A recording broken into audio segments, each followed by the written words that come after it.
Good afternoon, everybody, and welcome to today's webinar, Expect the Unexpected, Crisis Comms for Terrorist Incidents.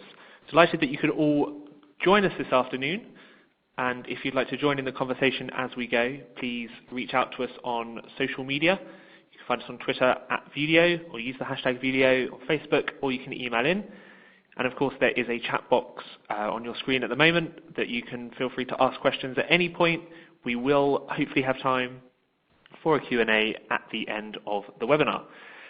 My name is Jake O'Neill. I'm Marketing Manager here at Vuelio. Delighted today to be joined by two guest speakers, Sarah Pinch and Dan Gerrella, who will be presenting the Guide to Crisis Comms for Terrorist Incidents. I feel like I don't need to say much more.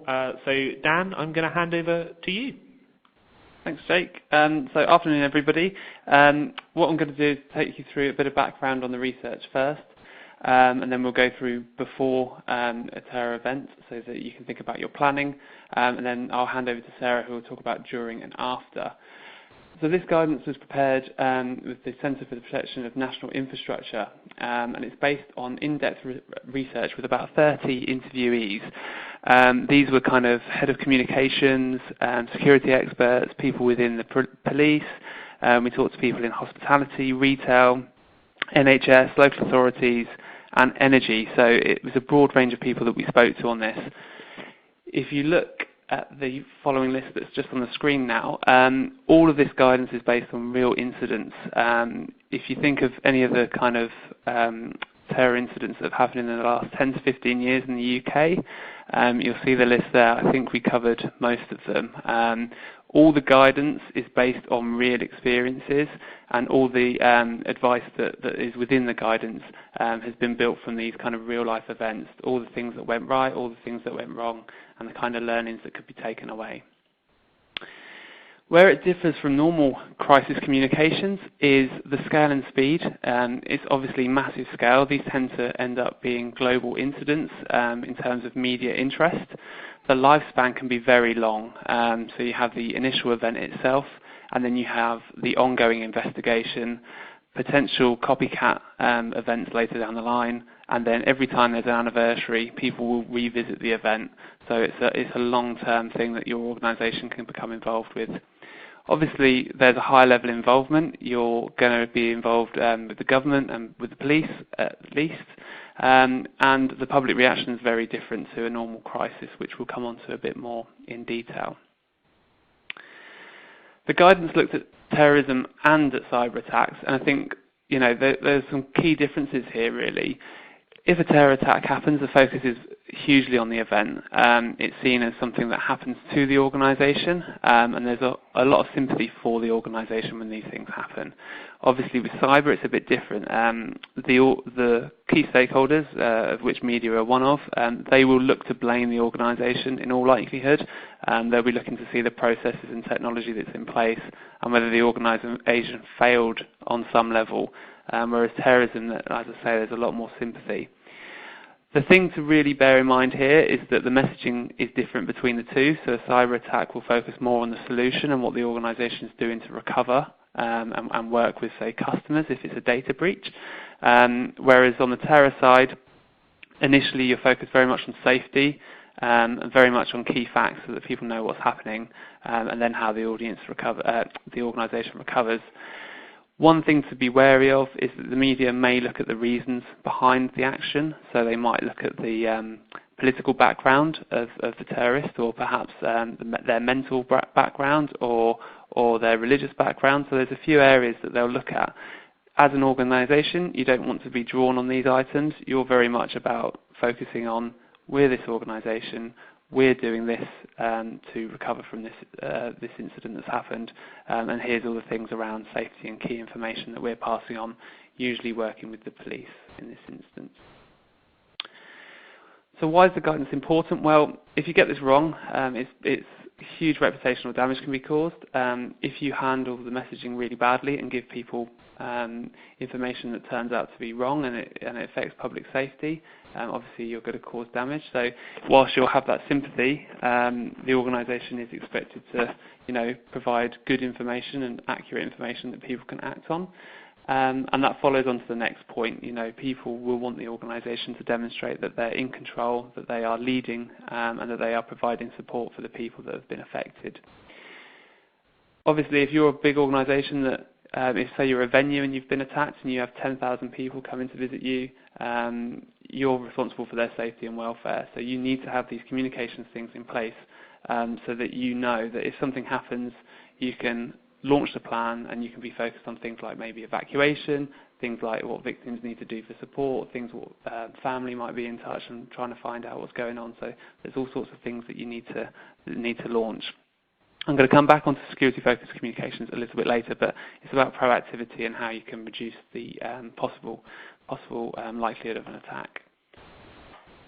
So just taking you through the guidance in a bit more detail, one of the key things from this that's a real easy checklist is this step-by-step process.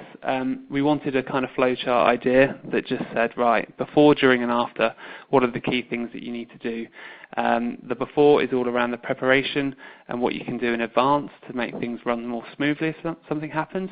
Because as I say, if it happens, it's large scale, it's going to be fast, and you're going to be needing to respond very quickly. During takes you through a few milestones that will occur during a crisis that you need to be aware of. And then the after, talks about that anniversary and legacy thing that I mentioned earlier, which, as I say, Sarah will come on to in a bit more detail later. So, onto the planning section. One of the really interesting pieces of the guidance, one of the things that makes this quite unique, is this idea of planning in advance to try and reduce the possibility of a terrorist attack. So the first thing you would want to do is carry out a risk analysis, and you'll be looking at the risks to your people, so you'll be looking at your staff, but also your visitors, risk to the asset, so if it is a venue, for example, what are all the risks involved in that venue, and then your operations, your business continuity, your ability to do whatever you do as a business. It's important to try and create a security-focused culture. So this is one of the things that comes onto this deterrent comms approach. Essentially, it's about good internal communications that helps to empower staff because they need to know what role they can play in creating a more secure environment. And that's under the section towards the end of the guidance, which is about deterrence comms. So this is really about promoting security assets. So the screenshots that you see there, the images that you'll see there, most people that have travelled for a train station will be quite familiar with these. This is Project Servitor. So it's promoting that there's plainclothes officers. It's promoting that there's CCTV. You'll quite often hear audio messages around if you see something suspicious. There's the Say It, See It, Sorted campaign.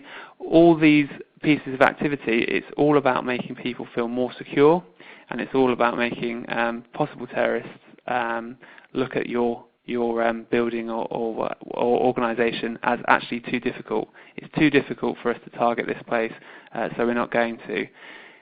When you're promoting your security assets, you don't want to go into too much detail, but it's just to show that there's things there. One of the really good examples within the guidance was actually from O2.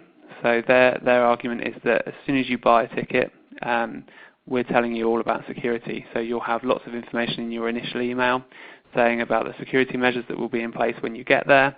They have an app that you download to carry your ticket, so they can link your ticket to your personal information in your phone.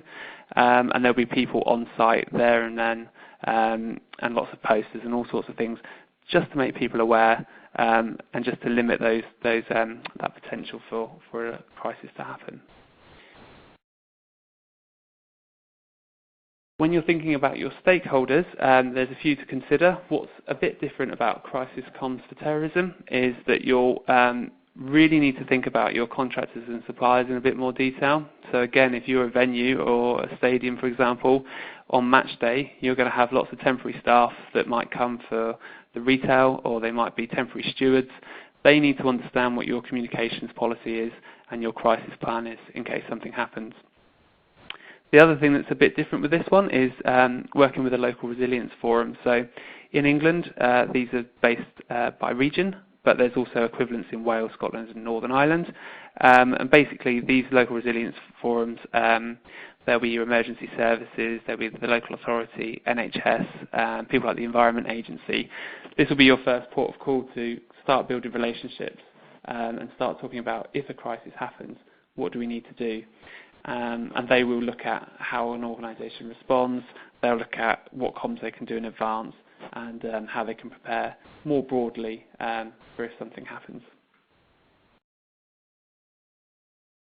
Just like a normal crisis, you would pull together a crisis comms plan.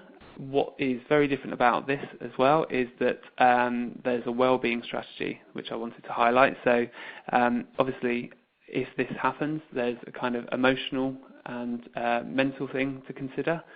People might be, your staff might be exposed to information and images and events that are going to be highly upsetting. As I said, it could be global media interest, and it could be a true 24/7 crisis in terms of your media relations. So again, you need to consider people's working patterns and how they get through the day. So that needs to be in your plan, and I know Sarah will touch on this a bit more later. And then you also need to think about your systems and resources a bit more. So the systems element covers things like, what if you can't access your building anymore? The building is, part of it's been destroyed, or you've lost access to your IT systems. What are you going to do about that? Well, you probably need something that you can physically remove with you if you have to evacuate. So one of the tips is to create grab bags that might have a SIM card, a SIM-only phone in there that's prepaid, some paper hard copy versions of media contact lists, phone numbers, details on your organisation, the building, and then some kind of USB drives and perhaps a laptop, just things that you can literally grab, take with you, and you can still carry on with your crisis communications even if you have to move off site.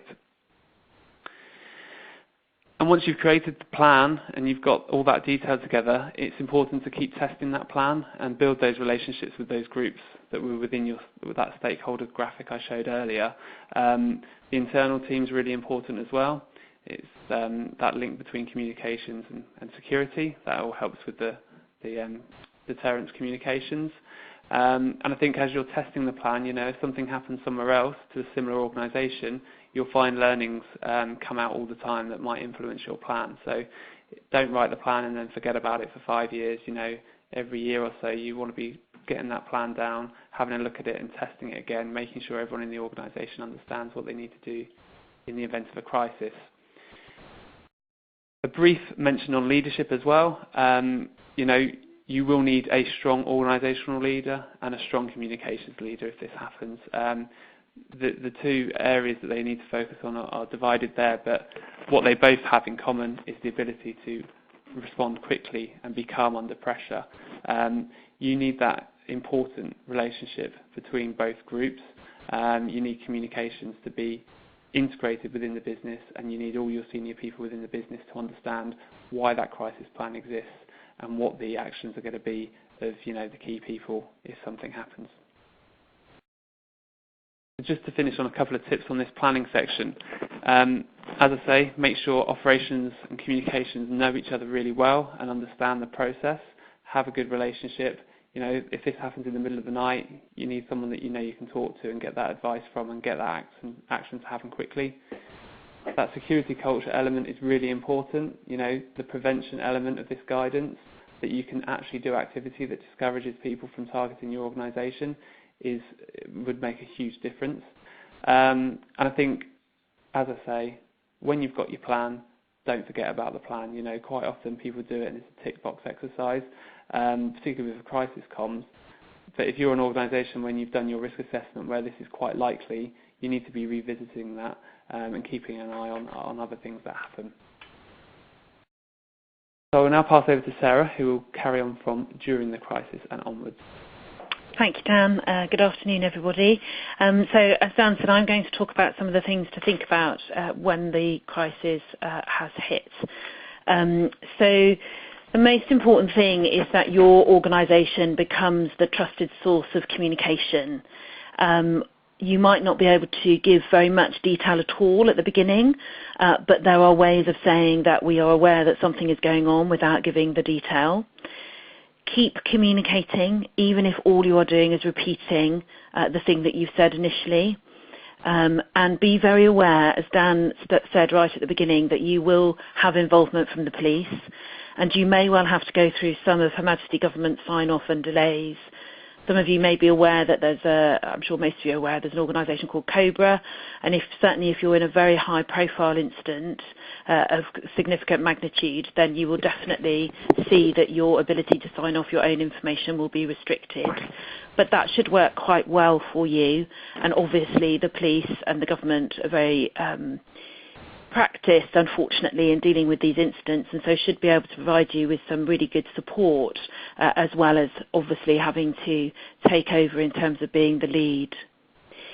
Be very clear with social media that your messaging is appropriate. Also, shut off any of your routine or planned messages that you may have. And as Dan has said, the importance of pre-preparation cannot be stressed enough. You don't know what you will be able to access and what you won't be able to access. And quite a lot of our guidance is about really going a bit old school with some of this and making sure, for example, that you do have hard copies of things, and that those, particularly if you do your risk assessment and think that you are in the high risk area of being subject to a terrorist attack or a digital attack, then it's really important to be prepared that you might not have access to your online documents, you might not be able to get into your building, you might be in a building that you didn't expect to be, so you might have to go and be located somewhere else or co-located with other people who are involved in this situation. So I think that's why Expect the Unexpected is a really good title for this webinar, because it is very much about looking for the resilience that you can build into your teams before and then during the incident. One of the things that we were very keen to reflect in this guidance is the importance of being in control but also being human. It will be made very clear to you about the command and control of the situation by the police or by the government, and you will have to follow that. In terms of your own organisation, make sure that you're in the driving seat in terms of how communications is happening. You should be able to quote one of the participants in our research, to be the person in charge of communications, you must have the gravitas, confidence and experience to be able to contest and suggest messages. So if you are that lead person, make sure that you do have those relationships within your organisation, and be sure that you know who is going to be signing information off internally. And some of you may think, well, that's always the chief executive or your managing director, but if they're on leave, who's the next person? And if they're on leave, who's the next person? Because this is an unexpected crisis and you won't have the opportunity to make those plans in real time. One of the things that Dan also mentioned is this very important point of looking after yourself and your team. A lot of the people that were researched for this guidance, or took part in the research for this guidance, said that actually it's important to think very carefully about who you are going to send from the communications team to an incident. So if it's a terrorist incident, who are you going to send? Do you actually need to send anybody? And if you are going to send someone, you need to make sure that you look after that person. A number of people talked about the importance of having an external person looking after your team. So perhaps there's someone in your human resources department who can just keep an eye out for anybody who is showing signs of stress or who is showing that they at that point have found something distressing. As an organisation, it's really important to show empathy for those people that are affected, to be sensitive to the images that you are using. And we had a number of people say how important it is to be clear about what sort of images you should be using on social media and those that shouldn't be, and actually not to hold back to ask people not to post distressing images from an incident. You must keep going. So building the resilience in your team in preparation for an incident is important. You must not let the communication stop, and you must ensure that you have got that inbuilt resilience. And we talk in the guidance about whether you build almost a shadow communications team, perhaps some human resources, perhaps some of your executive assistants around the organisation who can come in and help to monitor and record and coordinate what's happening. Your staff will play a very key role in any incident, be that a cyber attack or a terrorist attack. And we would say that keeping them informed of what's happening is very important. You'll have a short window of opportunity to mobilise your team, and you should have dedicated internal channels. Those internal channels need to be areas where you can communicate effectively with your team, and you must consider that you might not have access to your email or your usual email. So having people's contact details, personal contact details, obviously with their permission and only for use in an extreme situation, may be very helpful.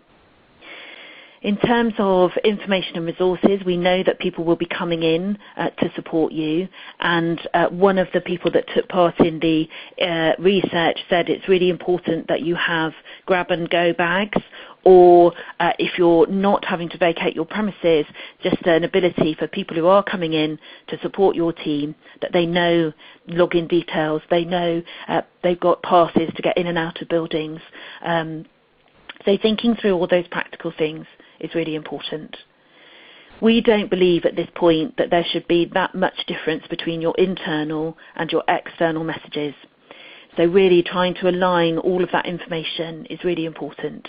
And it goes back to my first point about how your staff can play a key role for you. They will be part of the community as well as working for your organisation, and they will be able to share information with their friends and colleagues and neighbours outside of the organisation. And I've already touched on the welfare of the communications team.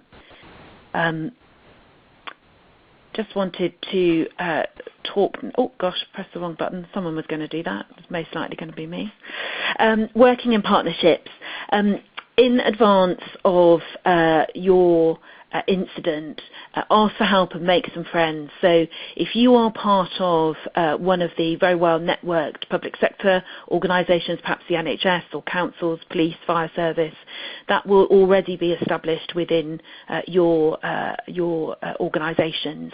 But if you work perhaps in an area that doesn't have a natural network of comms people that could support you, go out and look for one. So if you are responsible for public buildings, for example shopping centres, there will be areas where you will be able to make friends and contact people. It might be worth looking at your local Chamber of Commerce, for example, to see whether there are people who can support you, or indeed through networks like the Chartered Institute of Public Relations or the PRCA.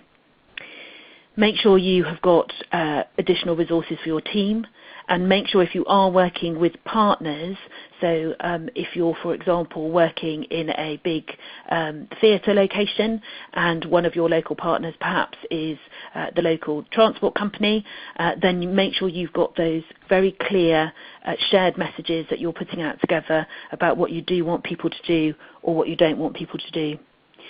So in summary, for the during part of this webinar then, review your resources and ensure you've got backup in place. Make sure you look after your team and ensure consistency of internal communications. Do not be over-reliant on online networks, and make sure you've got a plan B in case the technology fails. Make sure you've got clear roles and responsibilities, and I talked about the importance of having clear sign-off procedures. And don't underestimate the scale of the incident or the level of interest from the media. And as Dan said, this may really be 24/7. As the media wakes up in another part of the world, you will need to have people on hand who can respond to that. So now I just want to come on and talk a little bit about what to do after an incident. There will inevitably be the need to prepare for further incident waves, whether that's affecting your own organisation or affecting similar organisations. Whether those are real or hoax, there will inevitably be some further incident waves. There will be guidance from the police and from the government at this time, and you must make sure that you have got inbuilt resilience to be able to deal with those. And it may come soon or it may come later. There will definitely be a 12-month anniversary, and that's something that you should at some point start thinking about. We would recommend that organisations look for restoration rather than promotion at this point. So particularly if you've been involved in a cyber attack when you will have come under personal criticism for your organisation, and so it's important that you restore confidence in your organisation at that time. There will inevitably be some sort of ongoing investigation, whether that's from the police, from the government, from a regulator, and so be prepared for that and make sure you don't stop communicating. One of the things that our police colleagues were very keen to stress was not to do the public relations activity for the hostile actor themselves. And we'll all be very aware of the Prime Minister of New Zealand, who said she would never name the terrorist in the incident recently in New Zealand. So be aware that you are not there to spread their information, and be guided very much by those people who will be supporting you, particularly from the police, who will know how to do that. It's important to keep the focus on staff well-being and make sure that for some people it may not be until an anniversary or the anniversary of the incident that this happens. And also be aware that some of your staff may have some family who have actually been caught up in the incident themselves. We think it's important for your own communications team after an incident to show your own humanity, to realise that it might not be until you've said, actually, I did go and get some coaching, or I have been to see the counselling service, that your team will feel that they could do that too. As a team, it's important to share your experiences, to look at the internal evaluation of what's gone well, what you could do differently. And also, if there are things that you need to change, put those in place, because as we say, there will definitely be an ongoing investigation, and there will definitely be anniversaries. And for that time, you need to make sure that you really are prepared and you've learned. Just a few quick points on what a cyber incident would be different than a terrorist incident. Is that you do have to be aware that you don't want to give too much away. You don't want to explain, for example, how the cyber attack was enabled to happen, because you are then very clearly telling every future cyber attacker that you've shut the door on that and they would need to find another way. So complete transparency can be difficult because you will need to be guided by the importance of keeping as much integrity in your cyber system as you can. I think it's also important that there will be a great number of organisations involved in any investigation following a cyber attack. Because of the complexity of what's happened, it will not just be your own organisation. So be prepared for a lot of stakeholder management in that particular incident. So in summary, this is the life cycle of the crisis. I think Dan has dealt with this in detail already. I won't go back over that, but I will just go through the top 5 tips for these incidents. So make sure you have looked at the importance of planning in advance. Make sure, as Dan said, the plan doesn't sit on your shelf for 5 years, but get it down and practice. Have a proper practice where you call on some of those people who will be supporting you to come in and to practice with you. They may well have very good insight from being outside of your organisation that will help you be more robust. I think I've said enough about looking after the team, but in other ways I don't think I could ever say enough about looking after your team. That really is important. Don't rely on networks and technology. Always have those clear responsibilities, and make sure that you have a very robust system that will enable you to respond to the scale and interest in what you're doing. When I worked in the railway, we used to talk about a golden hour. When we were doing this research, we said actually it's definitely much, much shorter than an hour now. And it may be that part of your resilience planning is sending some of your team home when an incident hits. And that will be very hard for them and very hard for you. but it probably will be the right thing to do. Okay, Jake, I think we're back to you. That's brilliant. Sarah and Dan, thank you so much. I can't remember a webinar where we had quite such a high level of comprehensive information and advice in such a confined period of time. That's incredible. We do have time for a couple of questions. And if it's right, I was going to start with one myself, which was, what do you think comms teams typically get wrong in this kind of crisis or crisis communications?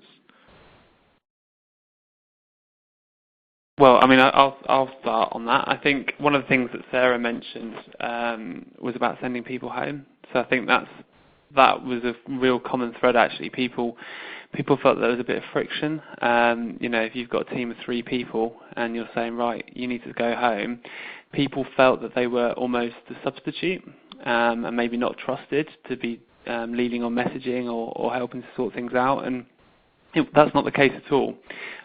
It is all about planning for that long time period where the crisis is going to go on for. So if you can agree in advance, look, if this happens, this is how we're going to deal with it, and if we bring in external support, these are the people we're going to use, everyone understands before anything even happens what's going to happen, so and who's going to be active at different times. So it kind of takes some of that personal side out of it, because people, as I say, the gut instinct is emotion takes over, and everybody wants to be involved, and everybody wants to do their part to make sure that they're helping the organisation to get through this crisis. But actually, you do need to try and stagger it. So I think that was one of the things, and the technology angle, definitely. We do rely a lot on connectivity these days, but something might happen that just kills your access to all that. You might have to leave the building. You might have to, abandon your IT systems or whatever. And some of this stuff can be planned in advance. So, if you've got things like a key location that you can visit or a way that you can work remotely, then you can plan for that, and businesses plan for that anyway. Forgetting about terrorism, a good business continuity plan says, if I can't access my office anymore, what do I do? So those are probably a couple of the key ones. And then one of the real tactical ones was people forgetting to cancel scheduled activity. Mm-hmm. So something happens, and then you send out a tweet that says, sign up here for our 10% discount on our email or whatever, and you're doing your kind of sales type stuff or whatever. That was another one that was quite common. So, and Sarah, I'm sure you might have a couple of other ones to add as well. I think if we're just focusing on the cyber attack, the chances are you won't be able to access any of your information in terms of getting into your own systems. So I think that's why we were saying about the importance of being a bit old school and making sure you've got old copies, printed copies rather, and then making sure that those printed copies are not old copies. I can't stress enough the importance of practicing. I think some organisations will hope that this never happens to them, and that is not that's not planning. That's being in denial, and that absolutely is not going to help you. So I think it's really important to practice. It's really important to almost have a mirror communications team so that you've got double the resource. You might need triple the resource if you've got a small team. But I think those are our top tips. Excellent. So we've had a couple of questions coming in. We've got one here about, do you have any tips on the language you should use around terrorist incidents? So one of the things that was very clear in the research was not to. So I mentioned about not doing the PR for the hostile actor or actors, but I think it's also important not to use language that glamorizes the activity. So just very much keeping to the facts, trying to keep it very calm, reassuring. And you will be guided by the police, and as I said, they have unfortunately a lot more experience in dealing with this than each organisation. But I think keeping calm, keeping measured language, calm language, reassuring language, and empathetic language.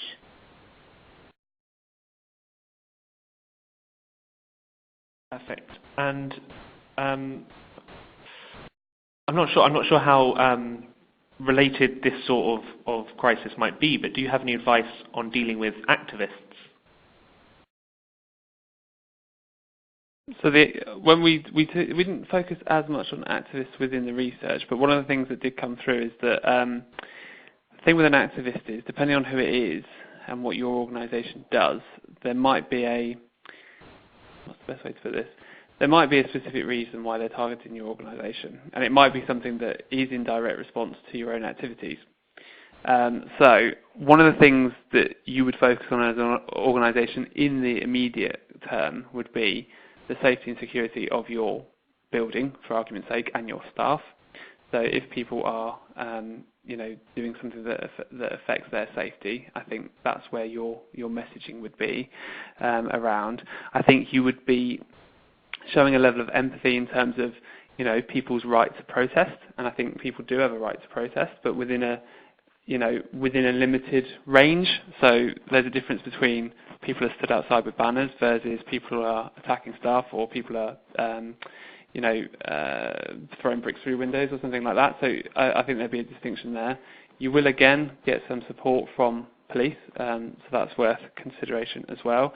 And I think, you would be, as an organisation, trying to demonstrate that you're listening to whatever those activists are talking about, and then taking that away as an action that you're going to take as an organisation. So I think that it's probably a bit more contained than a terror event if it is more on the protest side rather than the kind of,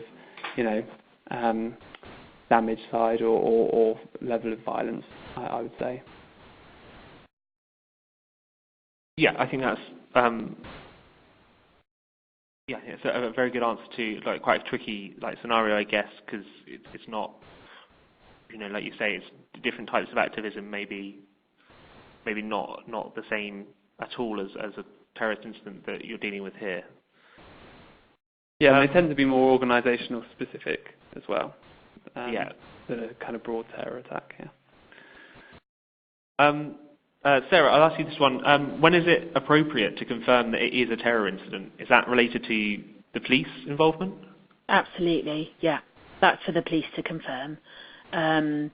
So I think that that sort of goes back to what I was saying about the importance of having very calm language and not doing the job of being the public relations person for the hostile actor. So it would be for the police to confirm that it's a terrorist incident. And I think then the organisation is to show empathy for people involved, to talk up the role of its own staff who are obviously reacting to that incident in real time. So I think that it's absolutely not for the organisation to confirm or deny that it's a terrorist incident, but for the police to do that. That makes perfect sense. And we've got one here which is, I guess, quite relevant at the moment. Have you got any advice for organisations reacting to terrorist incidents globally? So, for example, the US shootings this week.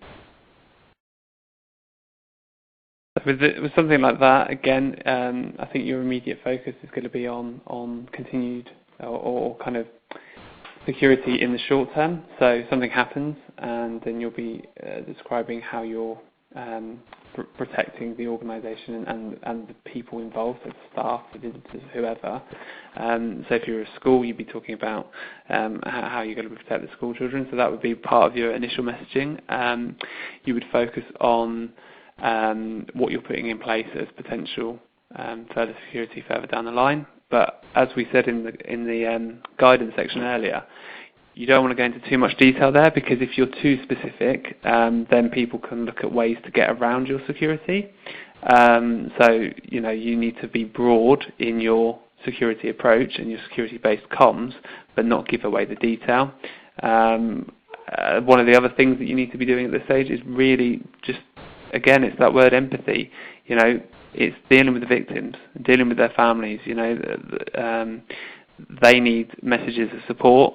They need to know that the organisation is providing a level of support as well. So, you might be doing things that are about clear messaging to them, but also about clear messaging around the investigation, and then also around how you're going to be supporting on that kind of welfare side as well. So I would say that was the kind of broad three parts. It's security, it's recovery, and it's kind of empathy.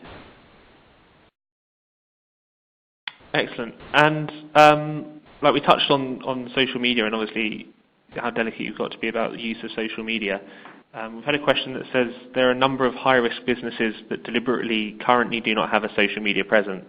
Is it possible for them to become a trusted voice on social media during a crisis without that time to build any trust or build an audience up? I think that's a really interesting question. I think that depending on the nature of that high-risk business and depending on the nature of the incident, it may be possible that if the police took control of the situation very early on, that they could speak on behalf of that organisation. If the organisation has any element of public facing to its business, then I would say that I think it could build that in these exceptional circumstances. I think if it's not known to the public, so it's more of a B2B type organisation, then I would say that if people, I suppose what I'm trying to say in a roundabout sort of way, Jake, is I think if people do know who you are, then actually coming out and saying, you know, we're the provider of a service, and actually this has happened to us and we now want to join the conversation, I think people would understand that. But I think if people really don't know who you are, and that is purposeful because of your very high risk insecurity situations, then I think there wouldn't be a conversation necessarily about naming that organisation, but perhaps it might be more about, you know, the infrastructure that deals with a nuclear site or a chemical site or something like that. And there would be very specific guidance given by the police about that, and indeed by the government. I don't know if you wanted to add anything to that, Dan. I mean, the only thing I would add is that one of the things that came through in the research was that organisations felt that they had to deal with kind of false data, false posts on social media. One of the pieces of advice is actually ignore that. You know, you become the source of truth as your organisation, and you forget all the other things that happen, because people will make claims. There might be images that are slightly, you know, people might crop an image in a certain way or do something to it that makes that changes the context. So if you're setting up a brand new account, there's a risk that you'll be viewed as another potential fake for the organisation. But one of the things that you can do in advance is prepare a kind of